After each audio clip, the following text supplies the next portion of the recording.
hands ready because Olivia's here to talk to us about copper. Oh boy. Hi all, I'm Olivia. I'm the communications coordinator at Copper Mountain. I've only been there about 3 years, but I grew up in Winter Park, so very familiar with this area and kind of how copper's developed over the past, 25 years that I've been alive.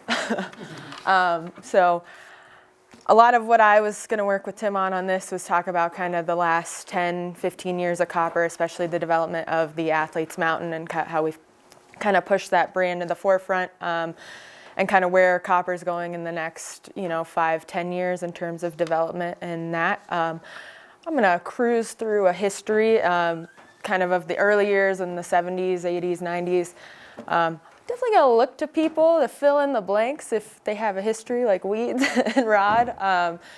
But yeah, basically just going to dive in and then really focus kind of on telling that Athletes Mountain story. So copper's development really, you kind of have to look back to the 1800s during the Colorado Gold Rush. There were very few miners that ventured to copper looking for gold. Not really a lot was found, but low-grade copper was found on a mine shaft that was what we today call Copper Mountain. So that is where the namesake of copper comes from, is kind of those early years of mining in the area. In the 1870s and 80s, Judge John Wheeler built the town of Wheeler at the base of Copper Mountain. We have a lot of things that are currently named after Wheeler in that area from those, the first development there. The town of Wheeler's main industry was logging and the production of lumber needed for the mines and cabins that were active throughout the 10-mile canyon in that region. Wheeler had a hotel, a general store, a post office, and a hay ranch that supported a large sheep herd in that area.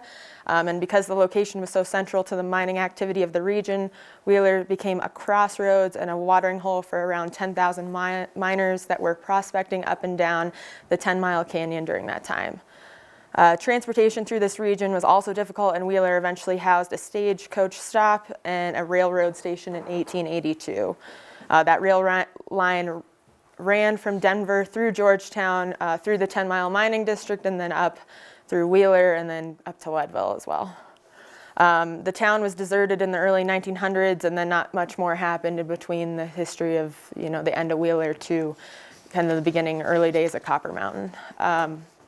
So in 1954, the District Forest Service Ranger Paul Hauk recommended the valley for ski area development. He was quoted as saying, "If there were a mountain that had terrain for skiing, it would be Copper Mountain. It is probably the most outstanding potential ski area in the Arapahoe National Forest and possibly in Colorado." So 8 years after he recommended Copper Mountain for development as a resort, the first interest was shown in developing the resort in 1967. That during that time, Denver was looking to put their Olympic bid up to host the 1976 Olympics, and so they were looking for terrain to host the alpine events in the mountain region, and Copper Mountain, not yet a ski resort, was looked to for potential development for that. Of course, that bid did not go through, but that kind of put Copper on the radar for a place to be developed into a ski resort.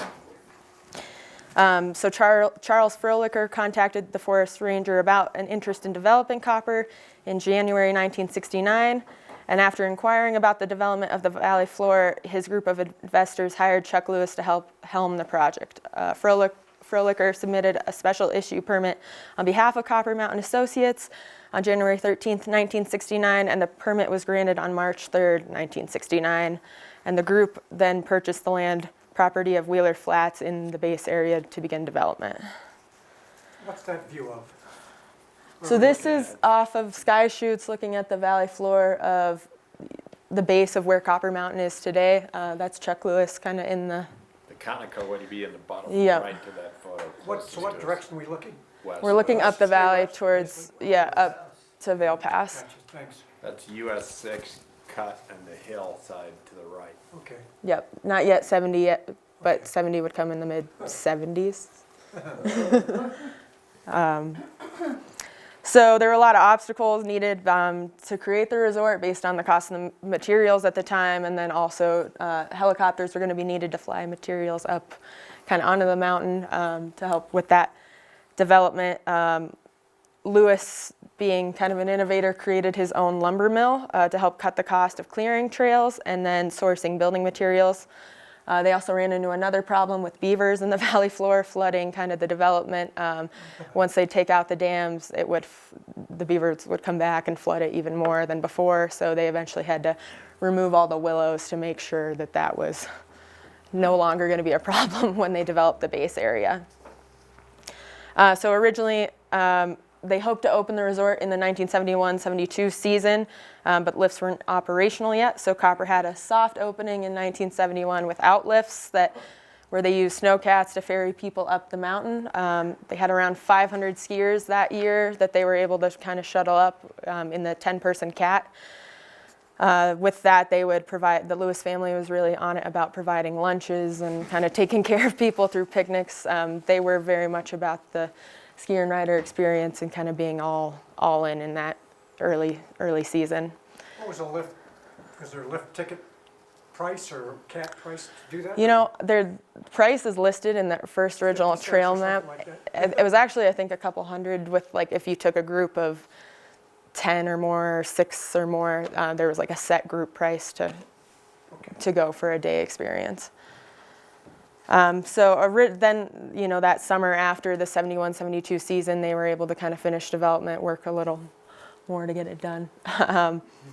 The resort originally opened for its first season on December 5th, 1972.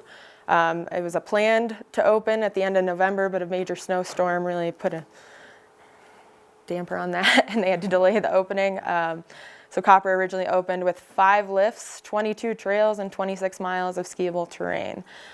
Solitude Station was the first on-mountain building, which is currently located at the top of the American Eagle lift. And then the center building housed a restaurant, rental shop, nursery, ski school, and ski patrol facilities in the base area. And also the 29-unit Timber Creek condominiums opened that first season. Copper was planned to always be a year-round resort destination, so with that in mind, there was development over the next decade or so to implement a golf course and then also kind of cater to that summer business, including fly fishing, things like that.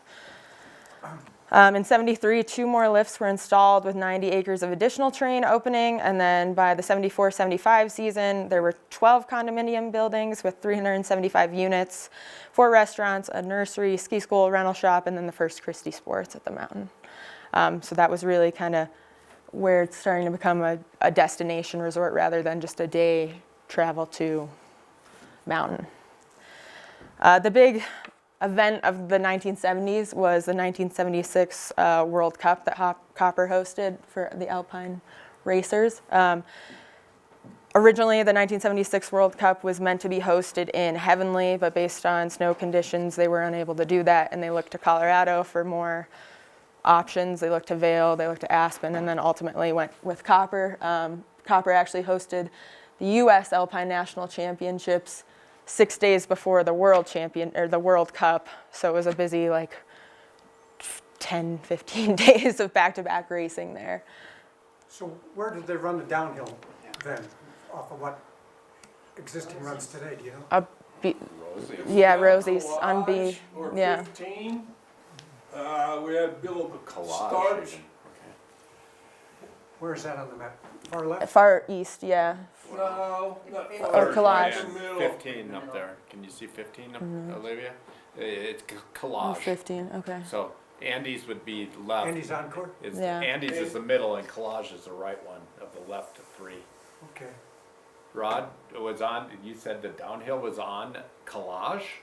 That was what they were for the Olympic thing. That was their main run, was collage down, and it was very picky because at the start, which was right above PHQ that we had at the time, Yeah. it still wasn't enough length for Olympic setup.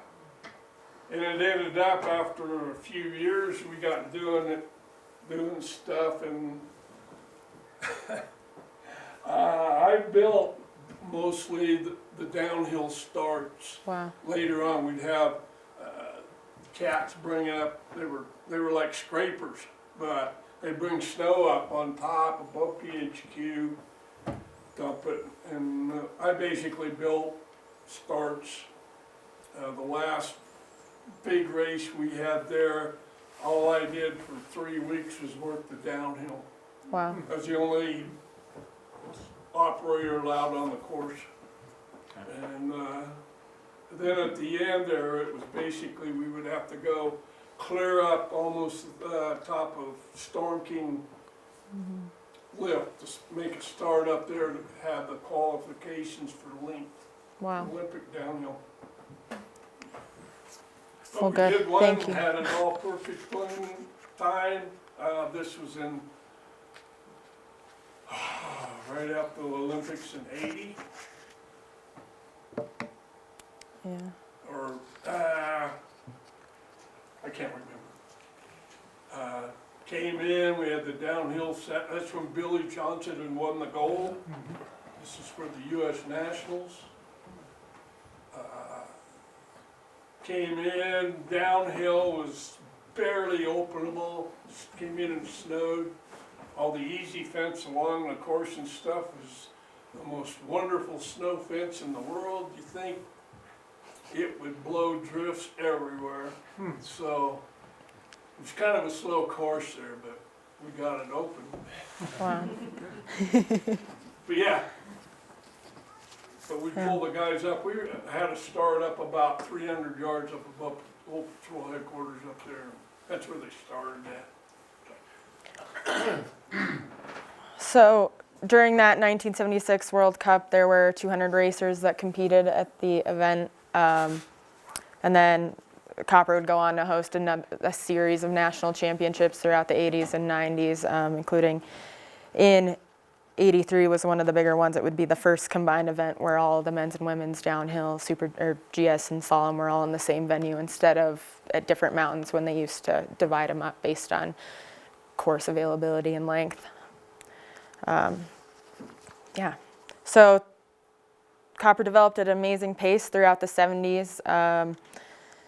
By 1979, Copper had 8 double chairlifts, a surface PAMA, and a Mighty Mite to serve 45 runs on 780 skiable acres. The vertical drop from the area was 2,213 feet. And with that, the base facilities also grew to kind of offer a full resort experience and a full sense of community at the base of the mountain. Adding an Arby's, a grocery store, some discos, a bar or two, really kind of completed the whole. I'll put you on The the base. spot. What lift is that, Olivia? It's Alpine, isn't it? No. I think that's B1? How B1. about B? No, Do you think that's B1? It looks like that's the The upper part of B, B2. before B1. no. Or could it be, it's gotta be B lift, that cut. And then that would end and then B1 shot to the top. It's just Well. the angle of it. Yeah? Yeah, You think it's B1? yeah. Okay. I think where that is the top of, could be 10, which Andy's Encore's right there underneath, and then Yeah. that could be A- Ordeal, I think that's what the name of it is. I don't know. It's been a long time. Okay. But I think that's where we were starting it when we were dozing 10.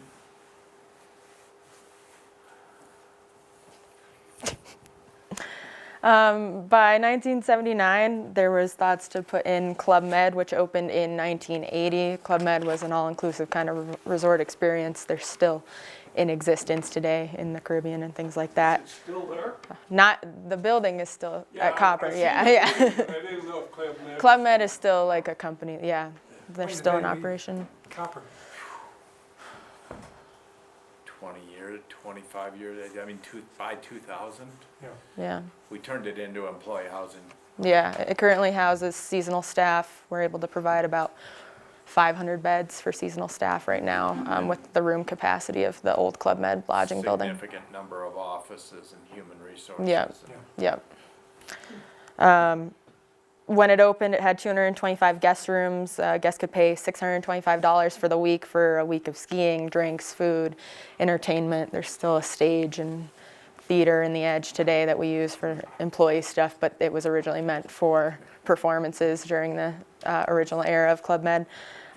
Famous movie by, not very famous, very bad movie by Jim Carrey and Alan Thicke was filmed there, the Copper Mountain, the Club Med Experience. It was Carrey's first real feature film introduction. It's painful to watch. It's a painful hour. And then Jim Carrey would come back in '93 to come film Dumb and Dumber. All the mountain scenes for skiing and stuff when they're at Aspen are actually at Copper on the old E-lift, and then Solitude Station, and then at the conference center.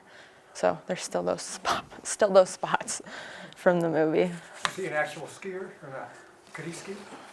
I think he does in the movie. I don't think it's good. Maybe a stunt double. So ownership changed hands in Copper. Apex Oil, headed by Tony Novelli, came in the 80s, right around that time, to take over ownership from the Frill Liquor Group. Development in this period included Mountain Plaza, Village Square, buildings that we still use at Copper today for a lot of purposes. Mountain Admin is in Mountain Plaza today. By 1981, there was a new skier facility over in West Village. That's kind of the expansion of more of that ski school era into West, with the K and L lifts constructed, and then by then the back nine of the golf course was also constructed. In 1982-83, Copper expanded into Union Bowl, which is with the creation of R Lift, and then S Lift, which is Rendezvous and Sierra today up on that pitch. And then also the Copper Mountain Athletic Club in 1984, also still in use today.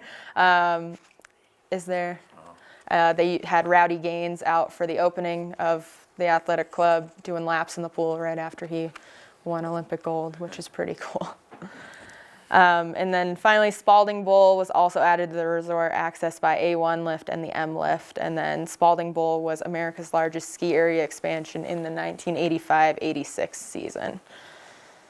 Chuck Lewis retired in 1982, kind of before that period of more on-mountain development, and that's when Andy Daly came over. Andy Daly has a very storied history in the ski industry, worked at Copper for a period of time, and then went over to Vail Resorts and was, I think, the head of Vail for a while. Beaver Creek. The other big expansion was in the 1995-96 season was Copper Bowl. That was a huge milestone for the resort. It nearly doubled the amount of acreage that we had access to on the backside of Copper Mountain. In that season, they installed Mountain Chief and then moved on to install Blackjack Lift. Kind of the opening to Copper Bowl that season, they did the Copper Drop, where all the employees and stuff got up on the edge and kind of dropped in simultaneously into the bowl to kind of ring in the new terrain. So that was a big period of development when there was a lot of changeover in terms of ownership from Apex Oil at that time, when they were looking for a new owner to take over Copper. And that wouldn't come till 1997 when IntraWest came in, and that's kind of was a huge resort conglomerate that at the time had Winter Park and then also Steamboat, and was a big competitor to Vail Resorts. So when IntraWest purchased Copper Mountain, there was about 2,433 skiable acres, high-speed quads, 6 triple chairlifts, 8 double chairlifts, single day lift ticket costs $47 at the time. And with that, IntraWest really rung in a huge era of development in the base area at Copper. 1998, the Super B chairlift in East Village opened, and that was the first 6-chair lift to open in Colorado. And then IntraWest put in about $500 million over a 4 or 5 year period that developed pretty much all the current lodging that we have in the base today of Copper Station, Copper Springs Lodge, Mill Club, Copper One, Tucker Mountain, Taylor's Crossing. They built the current schoolhouse that's in West Village that we use primarily for ski and ride school today. And then Passage Point was their last major condo building that opened. So yeah, you can keep going. Now we're getting into powder, which is a little more my speed to talk about. But some of the photos, Hasty, one of the original patrol dogs. with his hand. That's the Club Med building today. Well, in 1980, it looks the same today. But that was during the development period. And then this is on the ridge of Copper Bowl, right where the Mountain Chief lift kind of lets you off presently, looking into What year's the that? valley. Oh, boy. 95. Huh? 95. Well, I don't know when 94. the photo was taken, but it was prior to the lift of Copper Bowl. Okay. Like Mountain Chief is not there. Yeah. 94, 93. And then a trail map kind of showing the development of copper in the 98 season, The Super B. with Super B going all the way up to where patrol headquarters is. Not quite to the peak of where Storm King now takes you today, but you're about 12,200 feet right there. Okay, getting into Powder. Yeah. So after Intrawest Copper was purchased by Powder in 2009, Powder Corporation is a company based in Park City, Utah. Currently they own resorts like Killington, Eldora, Snowbird, Mount Bachelor. So they've kind of have a portfolio spread throughout the entire U.S. They're also the owner of Woodward, which was kind of the big first development that came into copper under Powder. Woodward was introduced to copper in that 2009-2010 season with some on-mountain development of terrain parks. Copper's always been known and has always had terrain parks at the mountain. Had Catalyst in 2003, was their era in the early 2000s, was really well known for its parks, and then kind of with the introduction of Powder has really expanded to add terrain parks and make that a focus. So we have today the Woodward Mountain Park, which is a network of 10 terrain zones that really begins in West Village with progression parks with just different terrain features, very small rails, all the way up to like our 22-foot super pipe that we use for Olympic level competition. Also with Powder in 2011 came the Woodward Summer Camp, which we are the only on-mountain summer camp in Colorado to offer skiing to kids ages 7 to 17. So between the months of, well, I guess as soon as the resort closes, we farm snow from the existing terrain parks to make this on-mountain park that's about 30, 40 feet high at the start of the summer and then about 15 by the end of the summer. So really have to make it deep enough to last between June through August. Last year we were able to extend the park till late August. We almost made it to September, which we were really trying to do because we would have been on snow 12 months out of the year last year. Which vertical feet is that? Do you know? 500. They have 400 or 500 feet. Yeah. And there's a magic carpet that runs the length of the terrain park that gets people up. And Returns to skiers, yeah. yeah, so really the only summer experience you can have on snow in Colorado. A lot of pros come to participate in camp, but also, usually go to Mount Hood instead of, that's the only other place in the U.S. you can go to train in that time of year. So the fact that we're able to kind of capture that group of athletes in the summer months and keep them in Colorado and at Copper is huge. I'll just move. But Woodward started as a gymnastics camp in Pennsylvania in 1970, and over the years really expanded to include that action sports development piece, so skateboarding, BMX, scootering, things like that. And so the Woodward Copper Barn opened in 2011, and it's a 19,000 square foot facility that we have at the resort now for foam pits, trampolines, ramps, things that you can use to train into foam pits, then bring it to the snow. So we try and have that full encompassing experience as part of Woodward. Okay, you can go to the... So I'm going to talk a little bit about kind of the Athletes Mountain. We touched on a few pieces of that existing with the 1976 World Cup and then hosting different variations of national championships throughout the 80s and 90s. Copper also focused a lot on cross-country skiing and other events like that. The Coors Bike Classic throughout the 80s and 90s as well came through Copper. So in the last 3 or 4 years, we've really tried to hone in on that Athletes Mountain perspective because we have always been a place that has trained or allowed competition for these elite level athletes, but also we offer an opportunity for people just getting into the sport, beginners, things like that. So we don't want it to be alienating necessarily, but we have really catered to that elite level.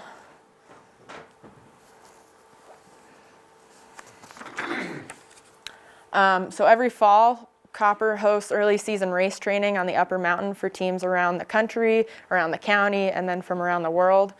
They come into Copper. We usually have the upper mountain open by late October for them to come in and start training ahead of their seasons. The U.S. team usually rolls in about early November to utilize the U.S. Ski Team Speed Center, which is the only full-length downhill training venue in the world that is open at that time of year. It's about 2 miles long. It has 2,300 feet of vertical drop, and then athletes reach about 80 miles per hour on that course. That's Bodie Miller. Before, we had Kyle Nagamir as one of our Copper-sponsored athletes who's at Aspen right now competing, which is pretty cool. And then Michaela Schifrin, of course, is our biggest name that rolls through Copper. She didn't come this season because of scheduling with tech events versus speed events, but she'll be here in the spring again. That's also something new that we've started doing, is offering spring training for athletes. Especially during 2020 is kind of when that began, when athletes didn't have access to the mountain. We kind of stepped in to try and provide very limited training for athletes during that season, and we've done so ever since. You can go to the next one. On top of that, Copper's training venues and competition venues are kind of what make us the Athletes Mountain. We talked about the U.S. Ski Team Speed Center being one, but of course our elite venues, we have Central Park on the upper mountain that's for slopestyle training and competition, and then also the 22-foot super pipe there. Copper is one of 3 mountains in the U.S. that offers a full-length Olympic venue 22-foot competition half pipe. The other is in Aspen and then Mammoth. There's also one in Calgary, and then I think like 2 in Switzerland. So they're very few and far between. We also have competitions like Dew Tour that roll through now. It used to be at Breck for many, many years, and then has moved over to Copper in the 2020 season. 2020 was our first Dew Tour, and then last year we hosted Dew Tour as an Olympic qualifying event for the Beijing Olympics for the U.S. athletes. And then we just got done with Dew Tour last week, so that was it's a big event. We also host the Grand Prix, which it's a half pipe competition, but we also have a big air component some years. This year was the first year we've had a big air event in 5 years, which is a big push to build that large of a jump right in that area of the mountain. We actually built a 30-foot scaffolding start, so that the start would be big enough and we wouldn't have to necessarily bring as much snow into that area. But Grand Prix has been going on for about 2 decades at Copper, so it's a long-standing event. And in addition to those huge elite level events, we have things like USASA Nationals, which is more of those younger up-and-comers. They come from all over the country to compete for 2 weeks at Copper at the end of the season in half pipe, slopestyle, rails, skier cross, border cross, things like that. So we really kind of transform the mountain for a lot of competition at the end of the season. And then in this picture, we have 2 new airbag training zones that we added. This was done so kind of in partnership with the U.S. Ski and Snowboard team. Last season, we announced our partnership as the official training center for the U.S. Ski and Snowboard team. We're the only mountain with that designation in Colorado. Through that, we're going to help facilitate athlete growth and development up until the 2026 Milano Cortina Games. So this is a photo of last year. I believe that's a Yuma Hirano from Japan who won gold in snowboard half pipe. Him and like Sean White were here for about a full month in the lead up to the Olympics last year. And then we're pretty much here until the day of. They flew to Beijing. So it's been a cool thing to see all these athletes from a lot of different places, not just the U.S., kind of roll through to use these venues. Besides kind of that development for athletes, we've made a lot of on-mountain improvements in the past decade, especially when it comes to lifts. The Union Creek lift, which is also now the Woodward Express lift, is over in West Village. It was opened in 2011. Kokomo lift, also in West Village, was 2017. And then we had 2 new chairs, the American Eagle and American Flyer chair added in 2018-19 season, which are both out of our center village and provide pretty good access to kind of get people up the mountain and spread out. Additionally, there are upgrades to restaurants that are not super exciting, but and One coming. yeah, and then to keep with the times, RFID gates to kind of modernize the mountain, how people scan and get through the lifts. Last season, we also opened the Western Territory, which is kind of our all-encompassing westernmost side of the mountain for beginner terrain. Copper, if you don't know, is laid out pretty perfectly. It gets progressively harder west to east as you move across the mountain, so a lot of our beginner terrain, everything is in west, and you won't really ski off onto a black like you might at some other mountains on the western side.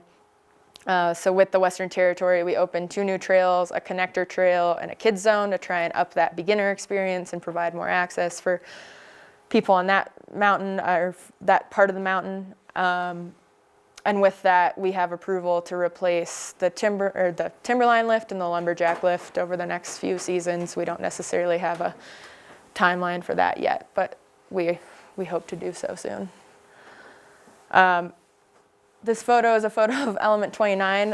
In 2019, Copper and Powder announced a multi-year initiative to improve copper through a $100 million investment. The Element 29 opened in 2021 as a 127-room hotel. It's our first hotel at the mountain other than like the Club Med experience, but we currently do not have any other hotel option at the resort. The next photo is Tucker Mountain.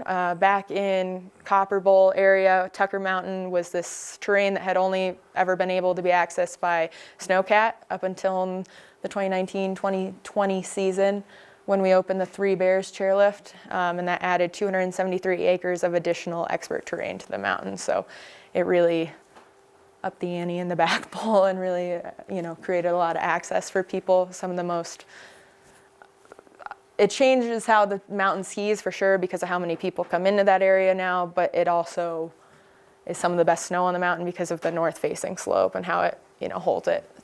It doesn't get as sun-baked. And then as part of that development, we had this investment project, we had Sky Chutes Landing built, which is employee housing for more of our full-time year-round staff. It's a variation of studio, 1-bed, 2-bed, 3-bed apartments. Right at the edge of Alpine Lot. It's National Green Building certified. We have solar panels that help kind of offset the costs and power a lot of the electricity for those buildings. And they're really nice, and I live in one, and I love it. They're a really cool spot, but really add to Copper's ability to support staff at the mountain. And then lastly, as part of that huge investment project, there was a lot of money put into our new Mid-Mountain Lodge, which is called the Airy, and it will open this year at some point, closer to fall, winter. It is located at the top of the American Eagle lift. It's offering a private dining for events, cafeteria, 180-degree views of the surrounding mountain ranges, a bar, a lounge. It's really going to up the ante for the dining experience at Copper Mountain. We don't really have anything like this at the moment.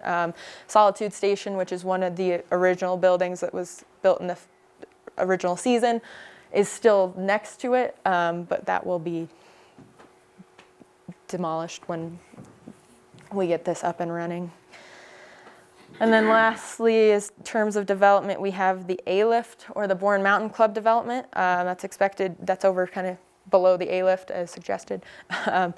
Expected to open in 2025. The Bourne Mountain Club is a new development project headed by Continuum. The construction of the Bourne Mountain Club began in 2021, and at full build-out will have a new boutique-style hotel, slope-side accommodations, condominiums, townhomes, single-family homes, and a club space. So very cool, very new development for us as well.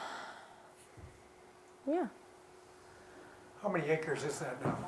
We're at 2,507 acres at Copper Mountain right now. That is our whole front face of the mountain. You can't really see the back side from here, but there's a lot in the back. Cool. Weeds, any questions? Before we get to questions, Steve and Rob reminded me, we are doing something, well, first of all, let's thank Olivia.